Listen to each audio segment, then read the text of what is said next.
Hello बच्चों, नमस्ते सभी को। जैसा आपको विदित है 12वीं भौतिक विज्ञान का दूसरा चैप्टर चल रहा है। ये दूसरा चैप्टर बिल्कुल अंतिम चरणों में है। तो ये चैप्टर पूरा होने के बाद जो है हम तीसरा चैप्टर स्टार्ट करेंगे। देखिए आज का जो है हमारे पास टॉपिक आ रहा है आवेशित चालक की सतह पर बल।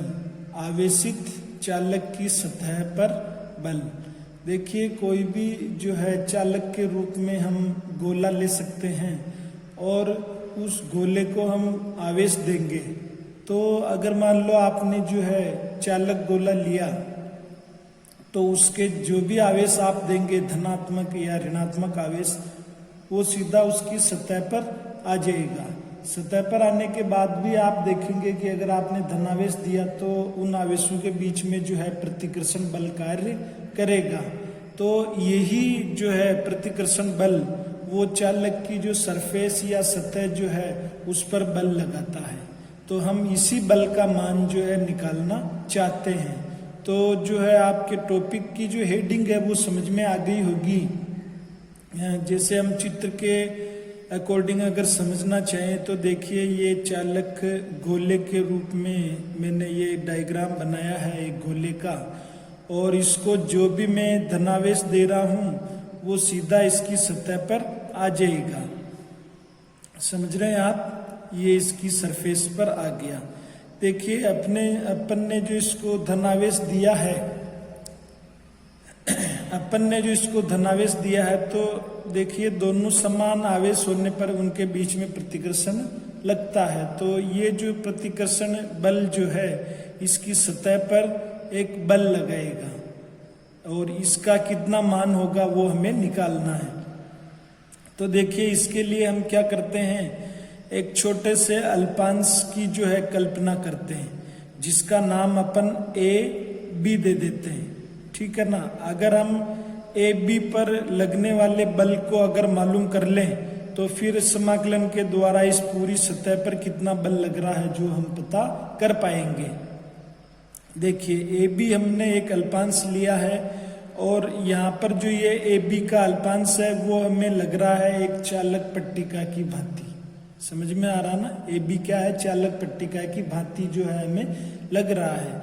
अब देखिए शेष जो भाग है ये बड़ा वाला, ठीक है ना, ये जो मैं पेन घुमा रहा हूँ बड़ा वाला भाग, इसको हम नाम दे देते हैं ए सी और बी, ए सी बी। छोटे से अल्पांश का नाम ए बी हो गया और इसका नाम हम दे देते हैं ए सी बी। अब देखिए इस ए सी बी के पास बहुत ही नजदीक हम कोई भी जो है बिंदु पी की जो है यहाँ पर बिंदु पी की एक कल्पना करते हैं और इस बिंदु पी पर हमें विद्युत क्षेत्र जो है ज्ञात करना है। और अंदर की तरफ जो है हम बिंदु Q लेते हैं और इस बिंदु Q पर भी हम विद्युत क्षेत्र निकालना चाहेंगे। अब देखिए कि हमें विद्युत क्षेत्र अगर निकालना है तो आप क्या करेंगे कि बिंदु P पर चलिए बात करते हैं। बिंदु P की ये हमारे को लग रहा है एक चालक पट्टिका की भांति। अब चालक पट्टिका भी किस रूप में, अपरिमित रूप में। अब कहेंगे सर कि ये अपरिमित कैसे होगी, बिल्कुल अल्पांश सा टुकड़ा है। तो उसके पीछे जो आप देखिए कि ये बिंदु P आपको दूर दिखाई दे रहा, मैं इस बिंदु P को बहुत नजदीक ले लूंगा तो इस बिंदु P के लिए जो है ये हमारा ए बी अल्पांश होगा वो भी अपरिमित हो जाएगा, यानी कि अनंत लंबाई की एक पट्टिका की तरह कार्य करेगी।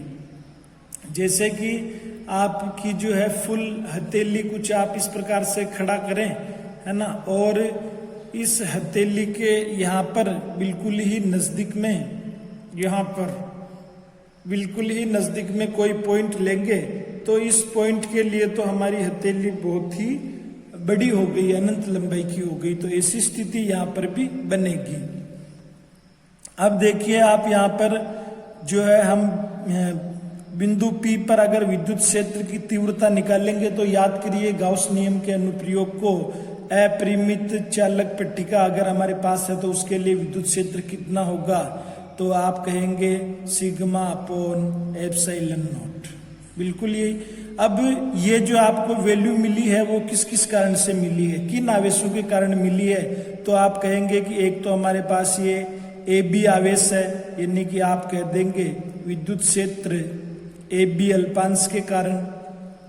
दूसरा कहेंगे कि हमारे पास जो ये ए सी बी भाग जो है इसके कारण भी जो हमारे आवेश है यहाँ पर, तो इनके कारण भी विद्युत क्षेत्र बिंदु P पर होगा। अब देखिए दोनों की दिशाएं समान होगी, जो ये हमारे पास ACB है ये भी अपने राइट हैंड साइड की तरफ ऐसे दिशा होगी, और जो ये AB पट्टिका है ये इस पर भी विद्युत क्षेत्र की तीव्रता इसी प्रकार होगी, यानी दोनों सेम डायरेक्शन में है, तो हम यहाँ पर प्लस का चिन्ह लगा सकते हैं। ये प्लस लगा करके ये तो AB भाग के कारण, तो दूसरा वाला कौन सा भाग बच गया, ACB। आ गया समझ में? तो इन दोनों के कारण जो विद्युत क्षेत्र है वो हमें कितना मिल रहा है, EP के बराबर। समझ रहे हैं? देखिए आप ऐसा लिख सकते हैं AB प्लस EACB, इन दोनों के कारण जो विद्युत क्षेत्र मिलेगा वो किसके बराबर मिलेगा, बिंदु P पर विद्युत क्षेत्र के परिणामी विद्युत क्षेत्र के बराबर। ठीक बात है। चलिए ये समीकरण आपके समझ में आ गई। और आगे आप ये भी लिख सकते हैं कि EP हमारा कितना है, सिग्मा अपॉन एप्सिलॉन नॉट है, तो ये भी बिल्कुल लिखा जा सकता है। तो एक समीकरण आपको यहाँ मिल गई। चलिए अब बिंदु Q पर विचार कीजिए। बिंदु Q पर जो है विद्युत क्षेत्र मालूम करिए। चलिए विद्युत क्षेत्र का परिमाण कितना होगा बिंदु Q पर। याद करिए कि जब हमारे पास एक चालक गोला होता है और हमारा बिंदु P इस चालक गोले के अंदर स्थित हो, तो हमें परिणामी विद्युत क्षेत्र कितना मिलता है, याद करिए कितना मिलता है। आपको याद आ रहा होगा कि वो हमें जो है अंदर कितना मिलेगा, 0। कितना मिलेगा, 0। अब देखिए ये EQ जो है हमें किन किन भागों से मिल रहा है, तो आप देखेंगे कि एक तो हमारे पास AB जो अल्पांश है उसके आवेश के कारण, और दूसरा जो हमारे पास ACB अल्पांश है उसके कारण। देखिए हम रफ वर्क अगर अच्छे से समझ लेंगे तो बने बनाए नोट्स को समझना हमारे लिए बहुत इजी होगा। चलिए टॉपिक पे आइए। यहाँ पर Q पर हमारा विद्युत क्षेत्र 0 है। अब आप जो है इस बिंदु Q पर कौन कौन विद्युत क्षेत्र जो परिणाम बनाने में सहायक हो रहे हैं, एक तो हमारा AB अल्पांश आवेश, दूसरा ACB बड़े आवेश के कारण। तो अब यहाँ पर आप देखिए कि ACB जो है इसकी विद्युत क्षेत्र की दिशा किस तरफ होगी, आप कहेंगे धनावेश से लंबवत, धनावेश से बाहर की ओर, लंबवत बाहर की ओर। तो ये देखिए इस तरफ राइट हैंड साइड की तरफ किसकी दिशा हो गई, EACB। चलिए AB अल्पांश की बात करिए। ये जो है ये आवेश धनावेश किस दिशा में विद्युत क्षेत्र उत्पन्न करेगा, तो आप कहेंगे इस धनावेश के लंबवत बाहर की ओर। ये जो धन आवेश दिख रहा आपको, बहुत सारे आवेश हैं यहाँ पर, तो इन आवेशों के लंबवत बाहर की ओर, इन आवेशों के लंबवत बाहर की ओर, मेरा जो पेन की निप जा रही है वो दिशा है, इन आवेशों के लंबवत बाहर की ओर, यानी दिशा इस प्रकार से हो गई। ये किसके कारण से, AB अल्पांश आवेशों के कारण। ठीक बात है। तो अब यहाँ पर दिशाएं विपरीत हो गई, तो आप कहेंगे कि इन दोनों के बीच में जो है हमें कौन सा चिन्ह लगाना है, नेगेटिव का। तो दूसरी समीकरण आप कुछ इस प्रकार से बना पाएंगे, EACB और EAB इन दोनों का परिणाम जो है, परिणामी विद्युत क्षेत्र जो है EQ प्रदान करेगा हमें, और बीच में नेगेटिव का चिन्ह, क्योंकि दोनों की डायरेक्शन कैसी है, विपरीत है। ठीक। अब आप देखिए यहाँ पर कि ये जो हमारा पृष्ठ है, इस पर जो आवेश है वो किस प्रकार से वितरित है, पृष्ठ पर वितरित है। तो हम यहाँ कहेंगे पृष्ठ आवेश घनत्व, पृष्ठ आवेश घनत्व सिग्मा, पृष्ठ आवेश घनत्व सिग्मा का यूज करेंगे। और AB अल्पांश के लिए आप देखेंगे तो आप कहेंगे कि यहाँ पर आवेश भी कम है और ये अल्पांश है, तो सिग्मा बराबर dQ/ds। यहाँ से आपके पास आवेश का मान आ जाएगा। जैसे ही आपके पास आवेश का मान आया तो फिर आपको एक फॉर्मूला पता है, F बराबर QE, F बराबर QE। यहाँ पर आवेश जो है आप यहाँ से रख लेंगे आवेश तो, और E जो है हम यहाँ से निकाल ही रहे हैं समीकरण 1 और 2 से। समीकरण 1 और 2 से हमें E की वैल्यू प्राप्त हो रही है। तो अब आप देखिए आपके पास E आ गया, Q आ गई, तो ये बल नहीं निकल जाएगा, बिल्कुल निकल जाएगा। अल्पांश के लिए निकाल रहे हैं तो ये बल DF से लिखा जाएगा, ठीक। और जैसे ही आप समाकलन करेंगे तो पूरी सतह पर जो है बल जो होगा उसका मान हमें प्राप्त हो जाएगा। तो मैं समझता हूं कि यहाँ तक जो हमने रफ वर्क किया है वो आपके निश्चित ही समझ में आया होगा। देखिए हमने जो बिंदु P लिया है उस पर विद्युत क्षेत्र EP मानना है। अब ये वैल्यू कहाँ से आई, ये तो गाउस नियम के अनुप्रयोगों से हम पढ़ चुके हैं कि ये एक अनंत जो है अपरिमित वाली चालक पट्टिका है और इस पर कोई भी बिंदु P पर विद्युत क्षेत्र निकालना है तो ये हमें मिलता है। अब ये हमें किस कारण से मिल पा रहा है भाई, तो दो जो हमें यहाँ पर दिख रहे हैं, एक तो छोटा सा अल्पांश आवेश और दूसरा ये बड़ा वाला आवेश। तो इन आवेशों के कारण विद्युत क्षेत्र उत्पन्न हो रहा है। तो यहाँ से हमें समीकरण 1 मिल गई।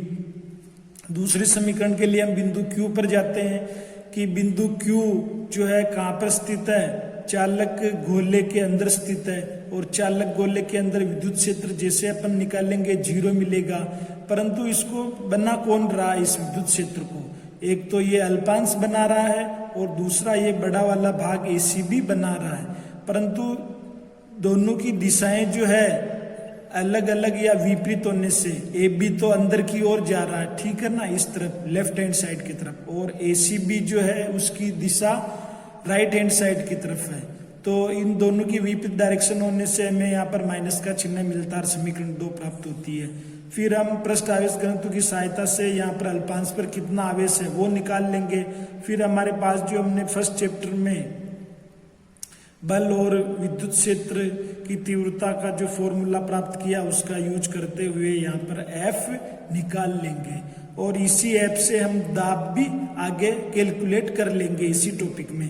तो ये चीज अगर आपके क्लियर हो गई तो अपन अब देखते हैं नोट्स, और उसमें नोट्स में आसानी से समझ लेंगे, और जो है आप वीडियो को समझ के फिर उन नोट्स को आराम से अपने जो वर्क बुक बना रखी है आपने उसमें आप आसानी से लिख पाएंगे। चलिए आज हमारा जो है 13वां वीडियो है। ये टॉपिक हमारे लिए छोटा है तो अच्छा रहेगा कि आप इसको जो है पहले एक बार देखें अच्छा सा और फिर इसको उतार लें। देखिए हमारा टॉपिक 2.5 आवेशित चालक की सतह पर बल। ये हमने आवेशित चालक बना लिया है, इस पर आवेश धनावेश दिया है।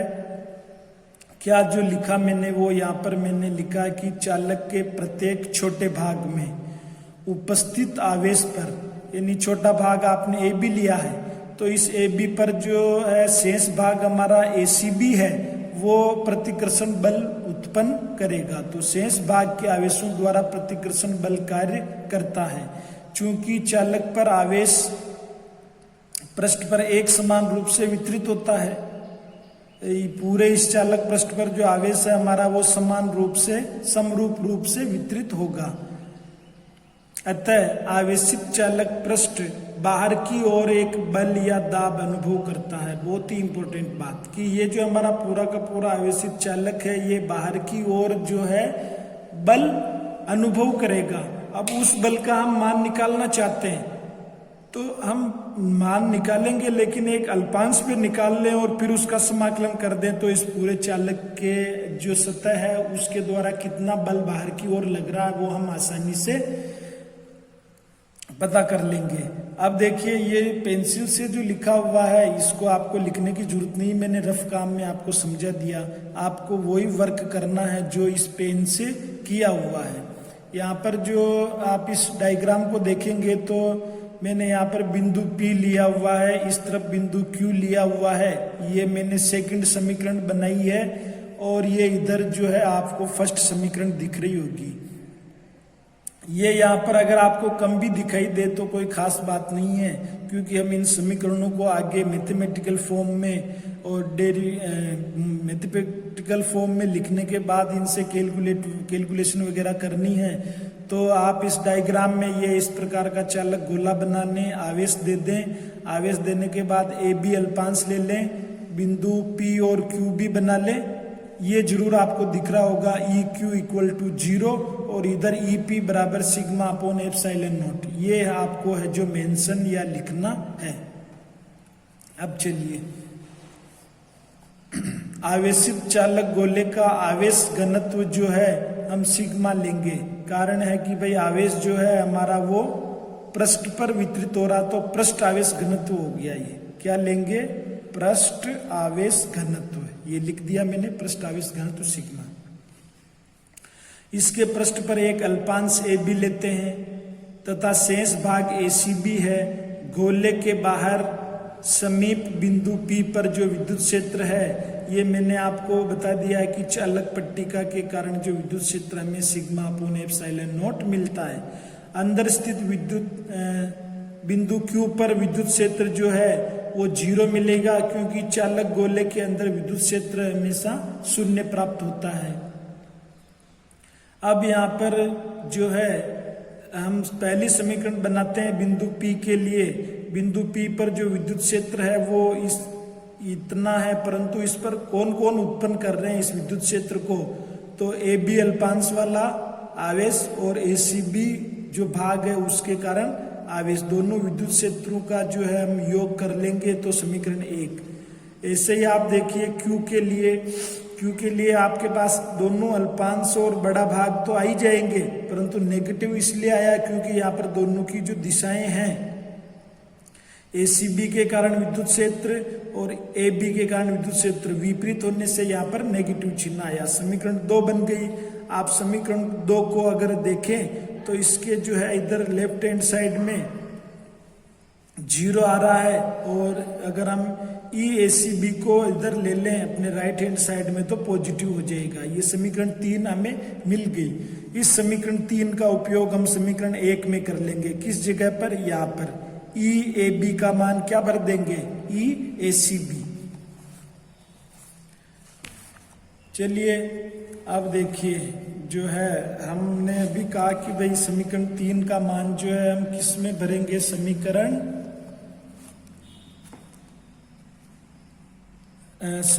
3 में, है ना। समीकरण 3 में, समीकरण 3 का मान समीकरण 1 में हम रखेंगे।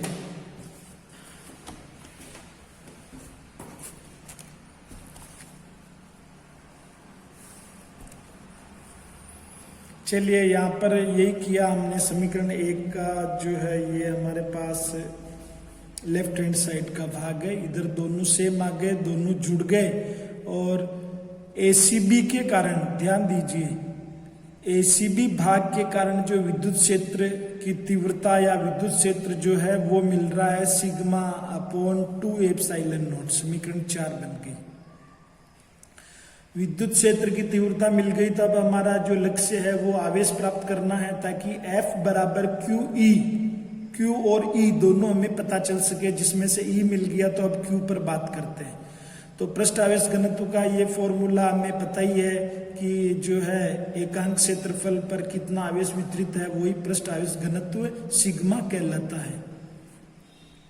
यहाँ से DQ भी मिल गया समीकरण 5 के रूप में। और अब AB भाग पर, AB अल्पांश भाग पर ACB भाग के कारण उत्पन्न विद्युत क्षेत्र जो हमने लिखा है EACB के कारण बल जो होगा F बराबर QE फॉर्मूले से देखिए, F अपन ने अल्पांश क्यों लिया? क्योंकि AB भाग जो हमारा अल्पांश के रूप में है तो वहां पर उत्पन्न बल भी छोटा होगा, तो DF लिख दिया। ये आवेश जो है वो भी कम होगा तो DQ से लिख दिया। और ये ACB भाग के कारण विद्युत क्षेत्र जो हमें मिल रहा है AB पर वो लिख दिया। अब यहाँ पर EACB का मान समीकरण 4 से हमने भर दिया और DQ का मान हमने समीकरण 5 से भर दिया और यहाँ पर DF आ गया। अब पूरे पृष्ठ के लिए आपको जो है बल निकालना है, तो बहुत ही सिंपल सी बात है कि आप क्या कर लेंगे बताइए। जो आपको अल्पांश जो मिला है उसका जो हम क्या कर लेंगे, अल्पांश जो मिला है उसका हम क्या कर लेंगे, देखिए समाकलन कर लेंगे, ठीक है ना। ये थोड़ा सा दिखने में आपको जो है तकलीफ आ रही होगी, देखते हैं। अब ठीक है। तो देखिए ये यहाँ तक आप पहुंच गए थे। इसके बाद हम संपूर्ण चालक पर जो है लगने वाला बल निकालेंगे। तो इस वाली समीकरण का हम समाकलन करेंगे। डीएफ का समाकलन एफ आ जाएगा, ये कांस्टेंट राशि है, बाहर ले ली जाएगी। और डीएस जो छोटा भाग है उसका समाकलन करेंगे तो बड़े भाग के रूप में एस हमें मिल जाएगा। समीकरण 6 आ गई। अब यहाँ से ये तो बल आ गया। अब इस क्षेत्रफल को आप एफ के नीचे ले लें, इधर लेफ्ट हैंड साइड में लाएंगे तो नीचे आएगा। तो ये जो है एकांक क्षेत्रफल पर लगने वाला बल जो है वो हमें दाब का फॉर्मूला एफ अपॉन एस में क्या दे देगा, दाब दे देगा। तो ये दाब विद्युत दाब, यह है दाब जो है समीकरण 7 में हमें मिला, इसको हम विद्युत दाब भी कहते हैं क्योंकि ये आवेशों के कारण जो है यहाँ पर सतह पर उत्पन्न हो रहा है। और ये किस ओर होगा, देखिए ये सतह से बाहर की ओर। तो आप वीडियो को एक बार अच्छे से देखें, देखने के बाद नोट्स को उतार लें। और वीडियो देखने के लिए आपका बहुत बहुत धन्यवाद। ये जो है हमारा जो इधर फर्स्ट वाला भाग जो है आपको पूरा दिखाई दिया होगा। इसको उतारने के बाद जो आप हमारा सेकंड भाग जो है आराम से नोट्स के रूप में उतार लेंगे। वीडियो देखने के लिए आपका बहुत बहुत धन्यवाद।